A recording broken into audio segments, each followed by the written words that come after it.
நான் அப்படியே ஷாக் ஆயிட்டேன்.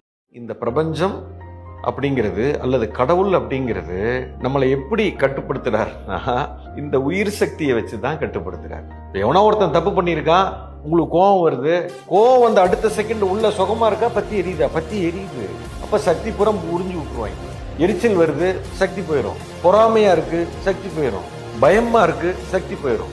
இந்த மாதிரி இருந்தேன்னு சொன்னா உயிர் சக்தி இழந்து விடுவோம். நீங்க கோபம், வெறுப்பு, எரிச்சல், படபடப்பு, பொறாமை இதெல்லாம் இருக்கிற அன்னைக்கு பாருங்க, உடம்பு டயர்ட் ஆயிரும், வேலையே செய்ய முடியாது. ஆனா சந்தோஷமா ஆனந்தமா இருக்கிற அன்னைக்கு பாருங்க, என்னைக்காவது ஒரு நாள் ரொம்ப ஆனந்தமா இருக்கீங்க, இன்னைக்கு டயர்டே ஆக மாட்டீங்க சார்.